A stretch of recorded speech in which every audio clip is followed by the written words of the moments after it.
Una joven fue encontrada muerta en el suelo de su propio apartamento. La policía comenzó a investigar de inmediato y descubrió varios hechos muy preocupantes. Resultó que los residentes de este complejo habían notado algo extraño desde hacía mucho tiempo y vivían con miedo. Durante la investigación, los investigadores descubrieron más y más detalles horribles, hasta que finalmente llegaron a una verdad inesperada. Pero eso fue solo el comienzo. Stephanie Bennett nació el 30 de agosto de 1979 en la pequeña ciudad estadounidense de Rocky Mount, Virginia. Cuando era pequeña, sus padres se divorciaron y Stephanie se quedó viviendo con su madre. Sin embargo, su padre vivía cerca de su casa y la niña seguía viéndolo prácticamente todos los días. Más tarde, su padre se casó y la chica tuvo una hermanastra llamada Diana. Después de la escuela, Stephanie ingresó a la Universidad de Roanoke, que estaba a 350 kilómetros de su casa. En su último año, la joven conoció a un chico llamado Walter y pronto comenzaron a salir juntos. Después de la universidad, la pareja se separó y se mudaron a diferentes ciudades, pero siguieron juntos. Stephanie se mudó a la ciudad de Raleigh, Carolina del Norte, junto con su hermanastra Diana y su amiga en común Emily. Los tres compartieron un apartamento en el complejo residencial de Bridgeport, ubicado en un área tranquila y pacífica a las afueras de la ciudad. La chica consiguió trabajo en IBM, mientras que su novio se mudó a Greenville, Carolina del Sur, para obtener un título en ingeniería. Stephanie vivió en Raleigh durante aproximadamente un año. Para ese momento, ella y su hermanastra y amiga planeaban mudarse a diferentes ciudades. La joven, que acababa de cumplir 23 años, tenía la intención de mudarse a Greenville con su novio, y la pareja ya había comenzado a buscar un lugar para vivir. En mayo, Stephanie fue a Greenville, donde ella y Walter miraron varios apartamentos y eligieron una opción adecuada para alquilar. Cuando ella regresó a Raleigh, sus amigas y hermanastra ya no estaban en el apartamento. Emily se mudó a otra ciudad y Diana se fue por unos días para asistir a un funeral. La noche del 20 de mayo, Stephanie llegó a casa del trabajo y habló por teléfono con Walter. El chico iba a enviarle por fax el contrato de arrendamiento del apartamento para que la chica pudiera firmarlo. Acordaron que Walter lo enviaría al día siguiente, cuando Stephanie pudiera usar la computadora de trabajo. Al día siguiente, Walter intentó comunicarse con ella, pero Stephanie no respondió ni al teléfono del trabajo ni al teléfono de casa. Luego llamó a su hermanastra Diana y ella se comunicó con los colegas de Stephanie. Resultó que la chica no había aparecido en el trabajo ese día, después de que sus amigos y familiares no pudieron comunicarse con ella durante varios días. Llamaron a la policía. Cuando la policía llegó a su apartamento, encontraron a Stephanie muerta en el suelo de su habitación. Los detectives encontraron los documentos de Stephanie y confirmaron, a través de una fotografía, que ella era la víctima. En la tapa del cesto de ropa sucia que estaba debajo de la ventana del dormitorio de Emily, los investigadores notaron hojas y concluyeron que el asesino pudo haber entrado a la casa a través de la ventana. También descubrieron que el teléfono de la casa estaba en el armario de la habitación de Emily, con el cable cortado. Al parecer, el delincuente se escondió allí y se llevó el teléfono para evitar que la víctima lo usara. Después de hablar con Diana, los policías descubrieron que faltaban varias cosas en el apartamento. El delincuente tomó $8 del monedero de la víctima, 2 grabadoras y también el cesto de la ropa sucia de la habitación de Stephanie. Aparentemente, colocó allí las cosas robadas. Los expertos encontraron semen en el cuerpo de la víctima y extrajeron una muestra de ADN, pero no coincidió con la base de datos del FBI. También determinaron que la causa de la muerte fue asfixia. Es notable que el asesino tomó el objeto con el que mató a la víctima, ya que la policía no pudo encontrarlo en el apartamento. Mientras tanto, los investigadores entrevistaron a todos los residentes del complejo de apartamentos, con la esperanza de que alguien hubiera visto al asesino. Durante estas conversaciones, los policías descubrieron que algo extraño había estado sucediendo en el complejo de viviendas durante varios meses. La gente regularmente veía a alguien espiando a los residentes a través de las ventanas de sus apartamentos. Se quejaron al gerente, pero la administración del complejo no pudo encontrar al sospechoso. Es notable que al menos una vez este individuo fue visto en la ventana de Stephanie. Además, unos meses antes, un hombre desconocido atacó a una chica que salió a correr cerca del lago cerca del complejo. Después de este incidente, Stephanie tenía miedo de quedarse sola en su apartamento y quería mudarse a Greenville lo antes posible. Los detectives examinaron los alrededores del complejo y encontraron algo extraño. En los arbustos encontraron varias docenas de prendas íntimas femeninas, que posteriormente se descubrió que pertenecían a Stephanie. Los policías pensaron que el asesino los sacó del apartamento, pero luego los arrojó en los arbustos por alguna razón. Sin embargo, pronto se desmintió esta teoría. Resultó que un adolescente que vivía en el apartamento contiguo se metía regularmente en la habitación de Stephanie y robaba su ropa interior. Luego la arrojaba en los arbustos. El joven admitió esto cuando los investigadores entrevistaron a todos los residentes, pero negó estar involucrado en el asesinato. Le tomaron una muestra de ADN y no coincidió con la muestra obtenida del semen del asesino. Por esta razón, dejaron de sospechar de él. Los policías pensaron que el hombre que espiaba a las mujeres en el complejo de apartamentos a través de las ventanas era el candidato más obvio para el asesinato. Después de hablar con todos los que habían visto a este hombre, los detectives crearon un retrato aproximado y lo publicaron en los periódicos, pero no tuvieron éxito. Como parte del procedimiento estándar, los investigadores revisaron al novio de la víctima, quien voluntariamente proporcionó una muestra de su ADN que no coincidía con el del asesino. Además, en el momento del asesinato, Walter estaba a varias centenas de kilómetros de distancia de la casa y físicamente no podía estar allí. Después de esto, los policías preguntaron a todos los hombres del complejo que proporcionaron una muestra de su ADN de manera voluntaria. Esto tampoco dio resultados.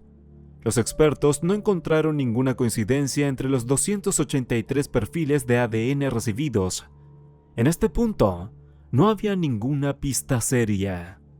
Los detectives organizaron una vigilancia en el complejo de apartamentos con la esperanza de detectar al hombre que espiaba a los residentes. Para su sorpresa, pronto lo lograron. El 3 de junio, los policías vieron a un hombre que se acercó a varias ventanas del primer piso y miró hacia las viviendas. Deteniéndose en una de las ventanas, este hombre comenzó a masturbarse y los policías lo arrestaron de inmediato. Este pervertido resultó ser Christopher Lee Campion, quien había sido condenado varias veces por espiar y acosar a las mujeres, incluida una condena de 3 años de prisión por acoso en 2000. Los detectives pensaron que finalmente habían atrapado al asesino, pero se llevaron una decepción. El ADN de Christopher no coincidía con el de la muestra encontrada en el cuerpo de la víctima. Se le acusó de espiar, pero ya no se le consideró sospechoso del asesinato. Desde entonces, los policías continuaron trabajando en el caso, pero no tenían ninguna pista importante. Un año después, el principal detective escuchó sobre la existencia de un laboratorio en Florida que podía determinar la ascendencia étnica de una persona según su ADN. Sin embargo, tenía sus dudas sobre esta tecnología, pero no quería perder la oportunidad, así que envió el ADN de 4 de sus colegas de diferentes orígenes étnicos como prueba. Los expertos completaron la tarea al 100%, y el detective les entregó el ADN del asesino de Stephanie. En el laboratorio, descubrieron que el propietario del ADN era blanco, pero esta información no ayudó mucho a la policía. En agosto de 2003, el padre de la víctima ofreció una recompensa de $100,000 por cualquier información que llevara a la captura del asesino. Su madre escribió una carta que fue publicada en periódicos locales, implorando a la gente que compartiera cualquier información con la policía que pudiera ayudar a identificar al sospechoso. Todo esto generó algunas nuevas pistas, pero no condujeron a nada. En abril de 2004, basados en testimonios de numerosos testigos, los detectives decidieron volver a interrogar a todos los residentes del complejo. Supieron que el hombre arrestado por espionaje podría no ser el único que merodeaba alrededor de los edificios del complejo y miraba a través de las ventanas de otros.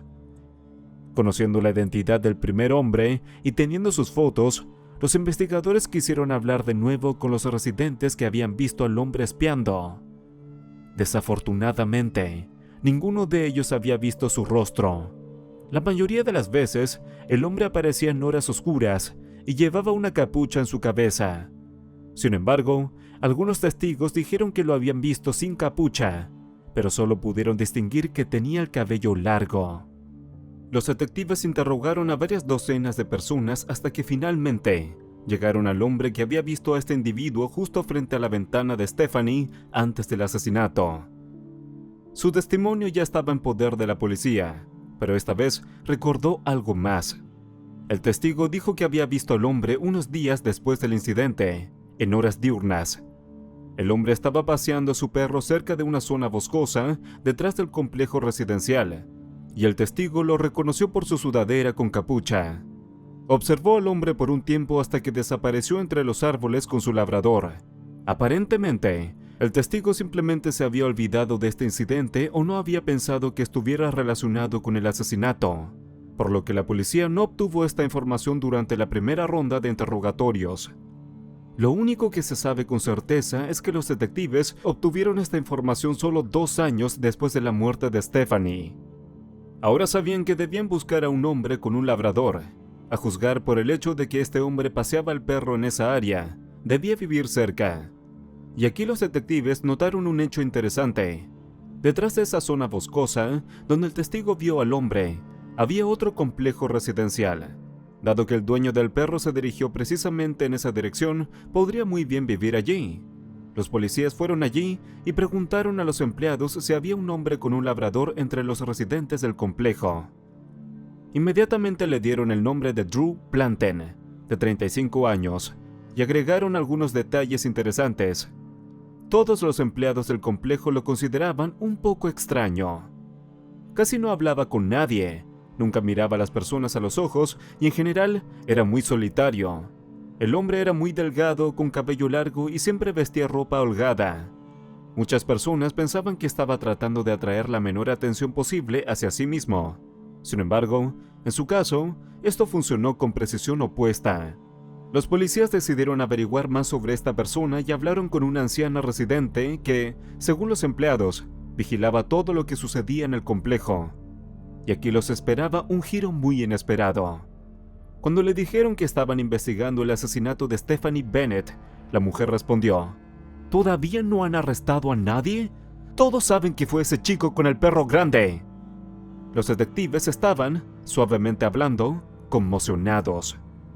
Les llevó 2 años encontrar a esta persona, y los residentes de su complejo sospecharon inicialmente de este hombre, pero ninguno de ellos consideró necesario compartir sus sospechas con la policía. Resultó que Drew se mudó de ese complejo y se mudó a otra parte de la ciudad. Los investigadores decidieron hablar con él y llegaron a su apartamento, pero nadie respondió al golpear la puerta. Vinieron allí varias veces a diferentes horas del día y nunca recibieron respuesta. O bien el hombre nunca estaba en casa o intencionalmente no les abría la puerta. Mientras intentaban encontrar a Drew, los policías entrevistaron a sus antiguos vecinos en su residencia anterior. Lograron encontrar varios testigos que compartieron hechos preocupantes. Una mujer que vivía en el piso de arriba vio a Drew con un joven unos días después del asesinato de Stephanie. Caminaban por la calle y hablaban de algo. Según la testigo, Drew le pidió al joven que dejara de contactar con la policía y no les dijera nada. Los investigadores concluyeron de inmediato que el joven que había estado robando ropa interior del apartamento de la víctima era el mismo joven. Varias mujeres afirmaron que temían seriamente a Drew. Lo notaron mientras corría o caminaba en lugares solitarios. El hombre las vigilaba de cerca o incluso las perseguía. Los detectives que no lograron hablar con Drew encontraron su lugar de trabajo y se dirigieron allí.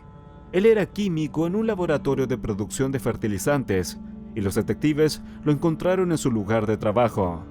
De inmediato declaró que no había oído hablar del asesinato de Stephanie Bennett. Esto resultó extraño, considerando que Drew vivía solo 1 kilómetro de su complejo. El hombre claramente no estaba ansioso por hablar con la policía y les dijo que en ese momento estaba muy ocupado. Drew les dijo a los detectives que podían ir a su casa en un momento acordado, y él respondería todas sus preguntas. Los detectives se reunieron con él en su apartamento y finalmente abrió la puerta para ellos. Durante la conversación, afirmó que nunca había sacado a pasear a su perro cerca del complejo de Stephanie. Teniendo en cuenta que la policía tenía muchos testigos que lo habían visto repetidamente en la zona, los investigadores entendieron de inmediato que estaba mintiendo. El hombre también afirmó que no usaba gafas, aunque en su licencia de conducir se indicaba que debía usarlas al volante, y varios testigos dijeron que el hombre que espiaba en las ventanas de otros apartamentos llevaba gafas. Como era de esperar, Drew se negó a proporcionar voluntariamente una muestra de su ADN. Entonces, los detectives decidieron vigilarlo, con la esperanza de obtener una muestra de ADN de otra manera. Pero esto resultó ser una tarea muy difícil, ya que el hombre no dejaba ningún objeto que pudiera ser enviado al laboratorio. Por ejemplo, durante el almuerzo, salía del trabajo, se sentaba en su coche y simplemente miraba en un punto fijo.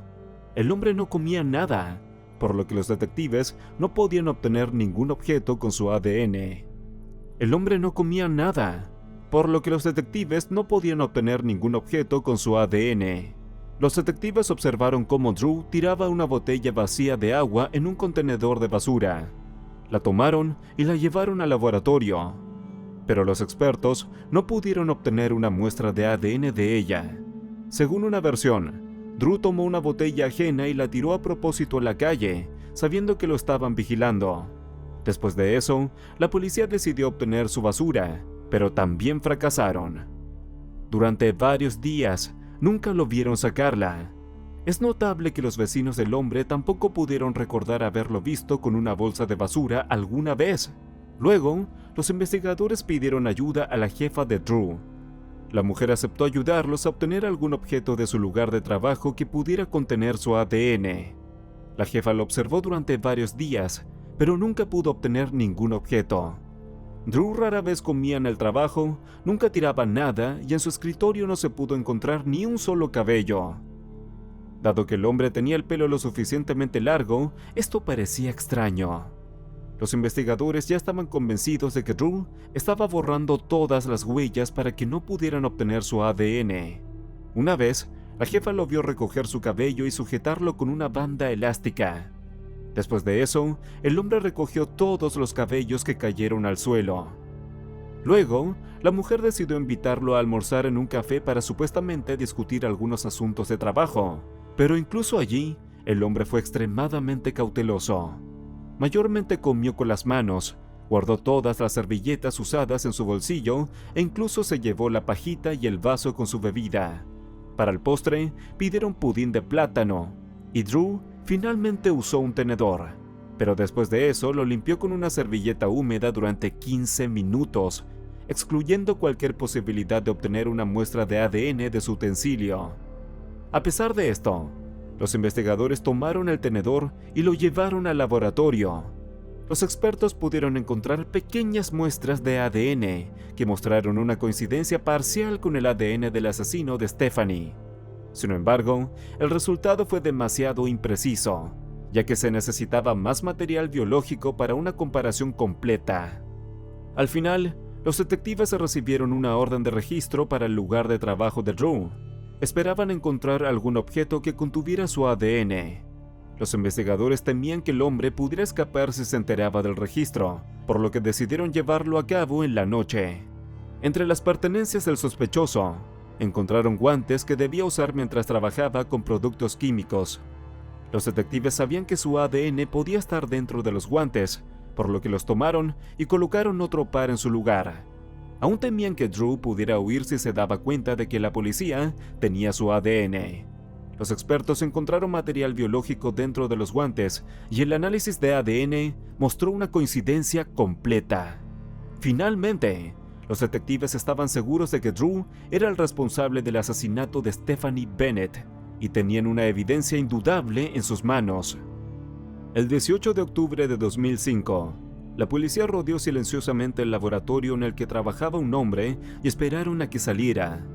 Los investigadores temían que al intentar arrestarlo dentro del edificio, pudiera tomar a alguno de sus colegas como rehén o atacarlos. Esos temores resultaron no ser infundados, ya que cuando el hombre salió del edificio, lo arrestaron de inmediato. Encontraron un arma de fuego cargada en su posesión.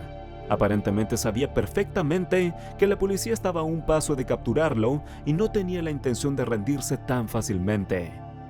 Durante el interrogatorio, que duró más de 6 horas, Drew no dijo ni una palabra. Rechazó la comida y el agua y prácticamente no se movió. Al final, los detectives tuvieron que ponerlo en una silla de ruedas para moverlo por la zona. Con una orden de registro para su apartamento, los investigadores encontraron una cesta de ropa robada de la casa de Stephanie. Además, encontraron allí 9 pistolas, 2 rifles, 40 cuchillos, una espada y un machete. También encontraron herramientas de cerrajería y esposas. Los detectives encontraron un cuaderno con decenas de nombres de mujeres. Los localizaron de inmediato para asegurarse de que todo estaba en orden. Resultó que una de las mujeres era la misma residente de su complejo que se quejó de Drew durante el interrogatorio. Dijo que el hombre la observaba en la calle y ella se sentía incómoda con su mirada. Sus temores se confirmaron cuando la policía encontró su ropa interior y tampones en la casa de Drew. Además, había una copia de la cinta de video de su graduación escolar. Resultó que Drew entró en su apartamento, tomó la cinta, hizo una copia y la devolvió. Todo este tiempo, había guardado estos objetos incluso después de mudarse. En su apartamento, también encontraron un cheque a nombre de la mujer que fue asesinada en 1999. Los investigadores descubrieron que en ese momento, Drew vivía en su ciudad. Además, la mujer fue asesinada con un arma de fuego de calibre bastante raro. Pero fue precisamente esa arma la que encontraron en la colección del hombre durante el registro. Así es como Drew se convirtió en sospechoso en este caso, pero primero tuvo que comparecer ante el tribunal por el asesinato de Stephanie. Un mes después de su arresto, la parte acusadora anunció oficialmente que buscaría la pena de muerte. El juicio debía comenzar al año siguiente, y Drew pasó ese tiempo en una celda solitaria, pero el juicio nunca llegó a celebrarse. El 1 de enero de 2006, encontraron a Drew muerto en esa misma celda, a pesar de todas las precauciones tomadas. Los investigadores no tuvieron ninguna duda de que Drew mató a Stephanie Bennett, pero después de registrar su casa, surgió la inevitable pregunta: ¿cuántas otras víctimas podría haber tenido esta persona? Al menos, era probable que hubiera estado detrás del asesinato de una mujer en 1999. Pero los detectives estaban prácticamente seguros de que Drew podría haber estado involucrado en otros delitos. Después de estudiar cuidadosamente su biografía, la policía descubrió varios detalles interesantes. Drew creció en una familia completa con 3 hermanos. Su padre constantemente humillaba y golpeaba a los niños hasta que la madre huyó con ellos a otro estado. Como resultado, Drew se convirtió en un adolescente muy cerrado, y esto solo se intensificó en el futuro. A pesar de esto, recibió una buena educación y encontró un trabajo decente como químico. Sus colegas dijeron que era muy inteligente, pero sus habilidades sociales eran prácticamente inexistentes. No tenía amigos, no hablaba con nadie en el trabajo y siempre trataba de mantenerse lo más alejado posible del grupo. Es interesante que su hermano biológico también tenía antecedentes penales. Espiaba a mujeres con una cámara oculta y recibió una condena en suspenso. En 2008, la madre de Drew demandó al gobierno del estado, acusando a las autoridades de haber permitido la muerte de su hijo. Sin embargo, el juez llegó a la conclusión de que los guardias de la prisión tomaron todas las medidas de precaución necesarias y no pudieron detener al hombre. El padre de Stephanie Bennett intentó demandar al equipo directivo del complejo de apartamentos por ignorar los informes de los residentes sobre un hombre que espiaba, así como por no prestar suficiente atención a la seguridad de los residentes en el territorio. Según él, en la oscuridad no había suficiente iluminación alrededor de los edificios y cualquiera podía caminar allí desapercibido. También se enteró de que la ventana del apartamento de su hija estaba rota, pero el equipo directivo del complejo no se apresuró a solucionar este problema, a pesar de que era su deber directo. Pero al final, el hombre renunció a estas acusaciones sin hacer ningún comentario sobre su decisión. Por lo tanto, este caso complejo y confuso finalmente fue resuelto. Los policías todavía se preguntan hoy, ¿cuántas otras víctimas podría haber tenido Drew? La información disponible indica que el hombre era propenso a cometer delitos en serie, pero después de su muerte, se hizo prácticamente imposible saber la verdad. Comparte tu opinión en los comentarios y no te olvides de darle me gusta a este video si te gustó. Gracias por ver.